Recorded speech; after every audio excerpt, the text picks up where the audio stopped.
Astaghfirullah, Rabbal baraya.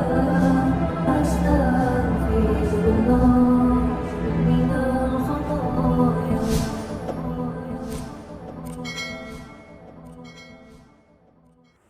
A'udzubillahi minasyaitonirrajim. Bismillahirrahmanirrahim.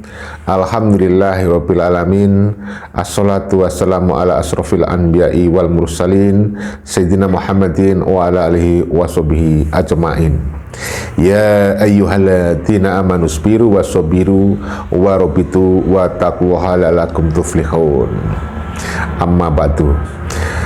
Saudara-saudaraku yang kami banggakan, yang kami muliakan, nah ini saya dapat amanah lagi nih untuk cuap-cuap ngedabrus ya, mudah-mudahan apa yang kita sampaikan ada manfaat, hikmah, ada pelajaran lah ya untuk terutama diri saya dan untuk kita semuanya, mengingatkan terutama untuk diri saya dan untuk kita semuanya. Jadi gini, tadi saya kebetulan kok disuruh menyampaikan ini, kok muncul kalimat ya ayyuhalladzina amanu sabiru wasabiru wattaqullaha la'allakum tuflihun. Hai orang-orang yang beriman, bersabarlah. Sabar itu adalah jalan untuk mendapatkan kemuliaan ya, kebahagiaan tentunya fid dunya wal akhirah, di dunia dan di akhirat. Jadi intinya gini, mungkin banyak orang yang melupakan diri bahwa sabar itu betapa penting, karena Allah sendiri menyampaikan di dalam Al-Quran begitu banyak tentang sabar. Misalnya innallaha ma'as-sabirin, Allah hanya bersama orang-orang yang sabar. Sabar itu bukanlah orang yang bisa menahan kemarahan ya. Kamu punya rasa dengki, kebencian, sakit hati kepada istrimu, pasanganmu, kepada suamimu ya, kamu menahan rasa marah. Kalau menurut saya itu bukan sabar itu, tapi orang yang bisa menahan orang yang bisa menahan rasa marah. Kalau sejatinya orang sabar itu nggak ada kebencian, nggak ada sakit hati, nggak ada kemarahan, ya. Jadi dia datang dengan sendirinya di dalam hati kedamaian. Disitulah sabar yang sesungguhnya. Tentu saja teman-teman boleh berbeda pendapat. Saya hanya menyampaikan apa yang ada di perasaan di hati saya. Jadi yang sabar, sesungguhnya sabar adalah di mana hati kita memang tidak ada kemarahan, tidak ada kemarahan yang tertahan. Justru kalau Anda merasa punya kemarahan tertahan, itu yang nanti akan menjadi beban. Dia seperti api di dalam sekam. Anda bisa-bisa gendeng ya kayak gitu. Orang-orang yang nahan kemarahan. Tapi justru orang-orang yang misalnya ada tempat untuk curhat ya kan, ketika dia punya problem, mau marah, malu, nanti disebut gak sabar, akhirnya datang ke psikiater. Nah di situ kemudian dia curhat, akhirnya bisa lega. Kenapa? Mengeluarkan beban yang ada dalam pikirannya itu kepada psikiater itu. Nah artinya apa? Kita nggak perlu sebenarnya psikiater gitu. Apa? Ya kita kan sudah punya psikiater sebenarnya, ya Allah Subhanahu wa Ta'ala. Jadi kita bisa bercurhat ria, bisa sampaikan beban pikiran kita. Kalau dalam bahasa awam itu ya berdoa, sampaikan doa kepada Tuhan. Namun demikian sebenarnya kalau Anda kepingin tidak punya beban, ya nggak usah minta sesuatu. Sebab kamu meminta sesuatu itu sama dengan meminta beban. Coba kamu bilang, ya Allah, beri saya duit misalnya. Nah itu kan sama bikin masalah itu. Karena nanti kamu punya beban. Akhirnya kamu punya beban duit. Jadi saudaraku, kalau sudah pada titik ini tentunya kita tidak menyalahkan. Kamu berdoa, meminta, ya nggak ada apa-apa. Karena sebagai manusia tentu kita punya keinginan ya kan, punya pengharapan. Nah karena kita tahu yang bisa memberi keinginan, yang bisa mengabulkan pengharapan kita Tuhan, tentu saja dengan usaha kita. Kenapa? Tuhan sendiri mengatakan Allah tidak akan merubah nasib suatu kaum kalau kaumnya itu sendiri nggak merubahnya. Cuman dalam konteks merubah itu, jangan kita kemudian menyandarkan kepada diri kita sendiri dalam pikiran kita, ya. Kita sandarkan tetap kepada Sang Maha Pencipta, yaitu pada Allah Subhanahu wa Ta'ala. Sadari itu bahwa sebenarnya kalau kita bersandar kepada diri kita, kepada pikiran, itu adalah ciptaan Tuhan. Tentu saja banyak kelemahan. Iso-iso kalau kita, bisa-bisa kalau kita nggak kuat ya, kita malah terbebani. Punya harta banyak, menjadi beban. Kenapa?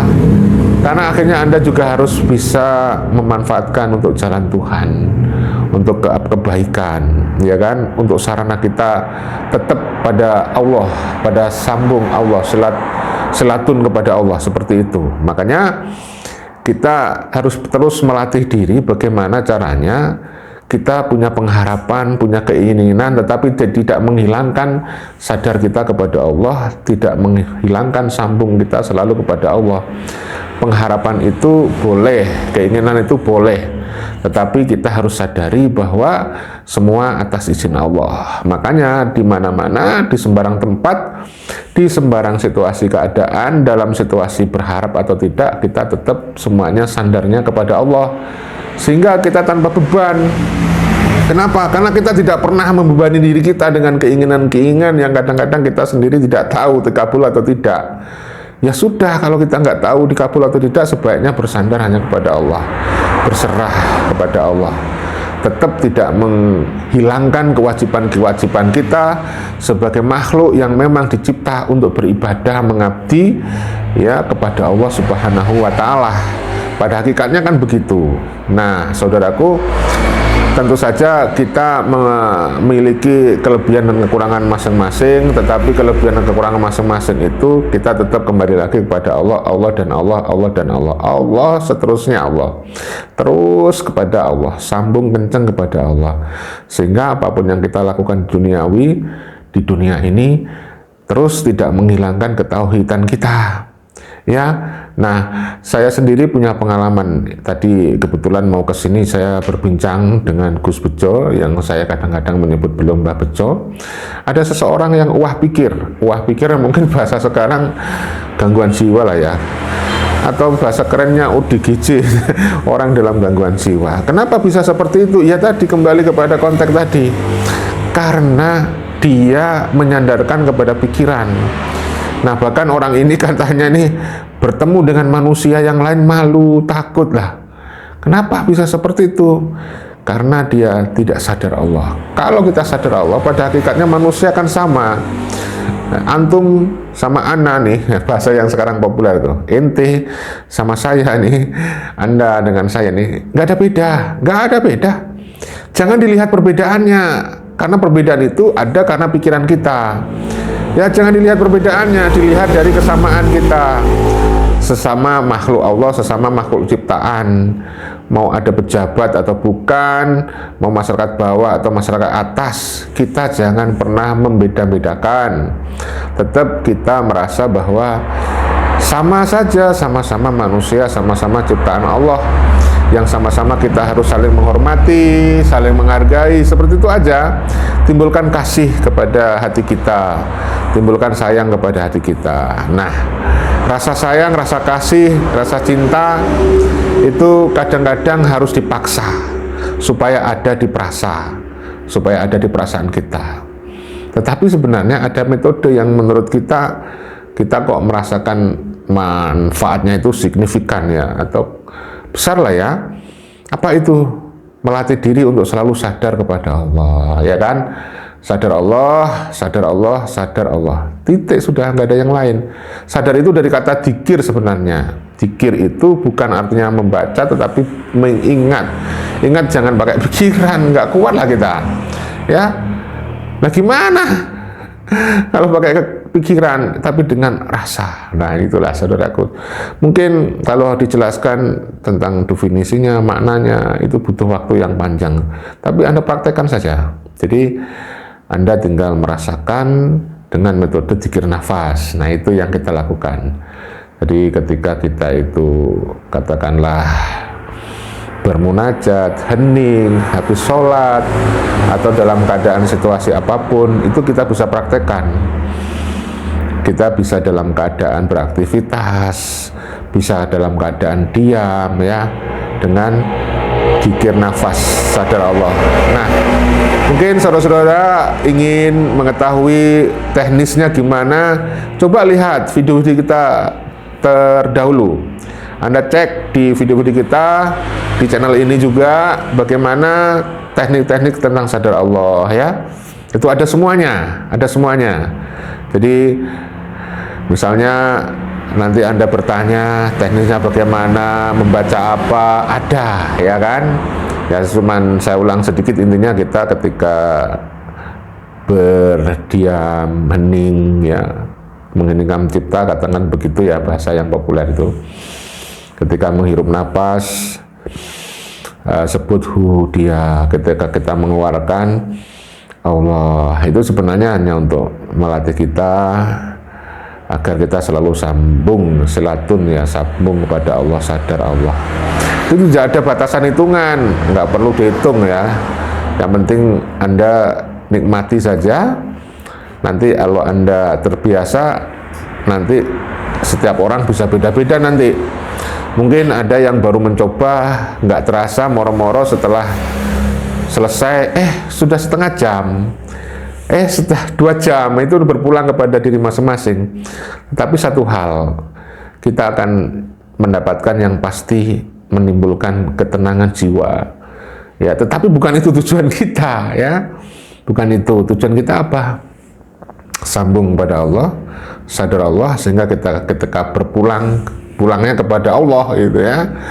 Nanti kalau Anda hanya bersibuk ria di kedamaian, ya kadang-kadang teman-teman kan ada yang komentar itu ya, aku nggak mau yang aneh-aneh, yang penting aku bisa damai, kita tenang di dunia, berkecukupan. Nggak itu, kalau itu yang terjadi nanti malah Anda mengatakan seperti itu, nggak sadar. Yang menjadi Tuhan Anda nanti ketenangan, yang menjadi tujuan hidup Anda itu ketenangan, yang menjadi tujuan hidup Anda kebercukupan, bukan, yaitu Allah. Tetap sadar Allah, kita pulangnya bukan ke ketenangan, nanti kita kembalinya bukan kepada keberkecukupan, bukan itu, tetapi kita kembalinya inna lillahi wa inna ilaihi rajiun, kepada Allah Subhanahu wa Ta'ala. Jalan pulang itu yang terpenting. Maka justru kita harus melepaskan dari keterikatan-keterikatan duniawi itu, kemelekatan itu. Nggak boleh ubud dunia. Ketika kita berzikir Allah, sadar Allah ya. Kalau tujuan Anda untuk kebercukupan, untuk keduniawian, itu kita masih belum pada tujuan yang menurut saya benar. Karena Allah sendiri menyampaikan, pertama kita dicipta di dunia ini untuk beribadah. Ya kan, tidak diciptakan jin dan manusia kecuali untuk beribadah. Nah, ya kan? Nah, setelah itu ketika Tuhan menyebut tentang kematian, beliau jelas yang harus kita ingat ayatnya adalah innalillahi wa inna ilaihi rajiun. Innalillahi wa inna, jelas-jelas itu kembali kepada Allah, zat Allah. Nggak ada innalillahi fi jannah, nggak ada tuh kita kembali kepada surga, nggak. Saudaraku, mohon maaf ya para pengejar surga, ya kan, Anda beribadah yang dicari surga. Nah ini yang kemudian menurut saya menjebak ya. Jangan tujuan kita hidup lalu beribadah bukan mengejar surga.